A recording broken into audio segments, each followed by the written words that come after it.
Hello, Fearless Gamers! Matt here for Fearless Games, and today we're going to do another entry in the Book Corner. Now, let's talk about the Space Wolves. Whoa. We had an agreement. We're not going to talk about any space puffs on this channel. Wait, what? We had an agreement to not talk about the Space Wolves. But I'm not going to say anything good about the Space Wolves. Oh. Well then. You want to stick around and join me? Sure, let's do this.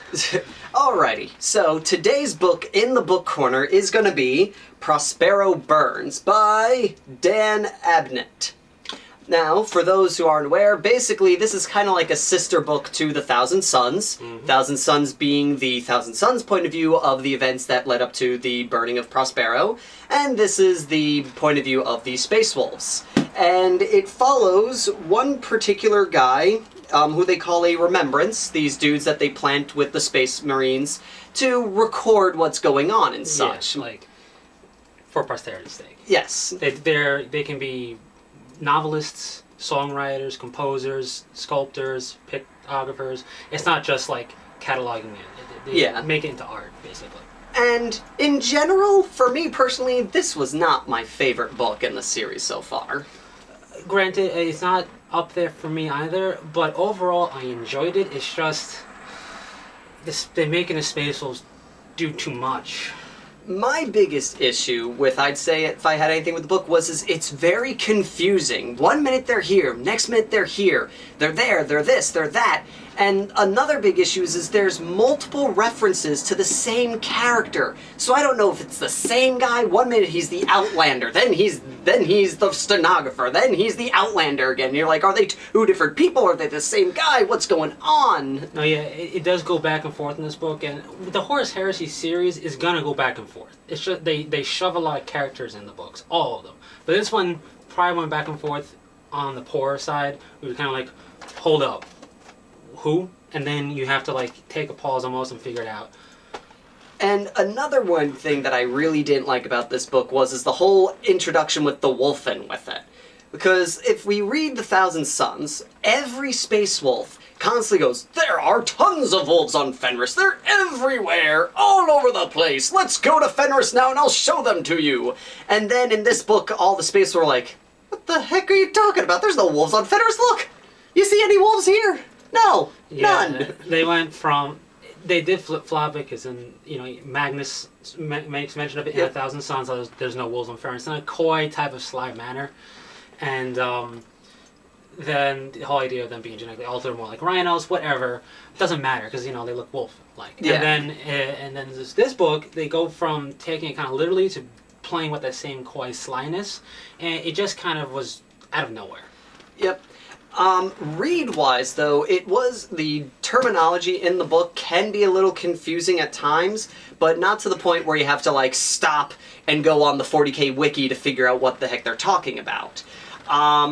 Pacing-wise, I thought the book was very slow, especially near the beginning when you're trying to decode everything that's going on in this book. Oh yeah, the very beginning is so slow because you're meant to be disoriented. The whole thing's supposed to feel like a disorienting approach, and it is, and it does a good job, but it's just that when it's slow like that, it can be hard to want to get into the quick paces.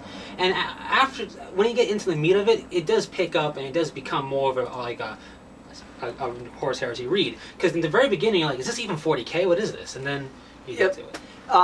You do get a very interesting look into the Space Wolves, but for me, it just fueled my rage more than it did improve my opinion on the Space Wolves in general.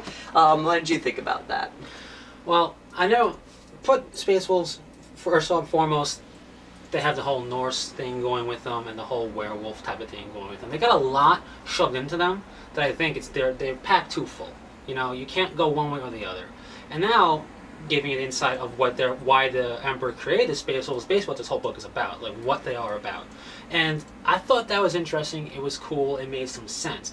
But when you pack that in on top of everything else, it becomes too much yet again, and then it's like, we're ferocious, but we're cunning, but we're barbaric, but we're refined. It's like, pick a topic and stay with it.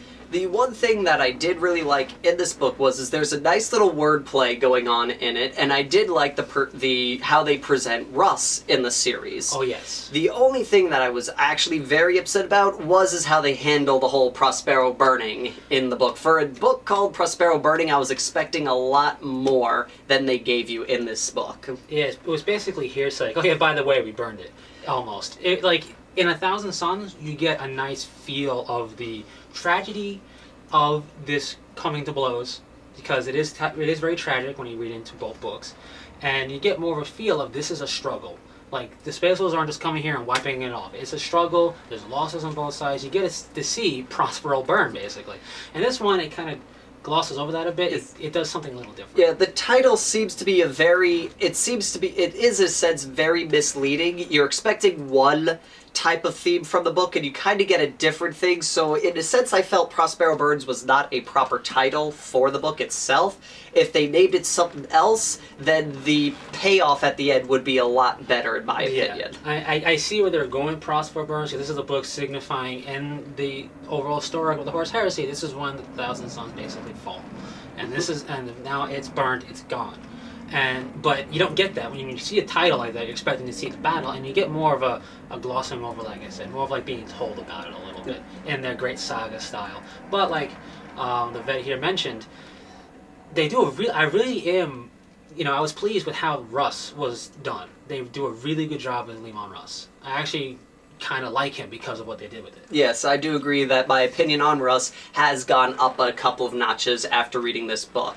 So, overall, read-wise, it's very easy. It's a very simple read, especially if you read other Black Library books. You won't have any major issues with it.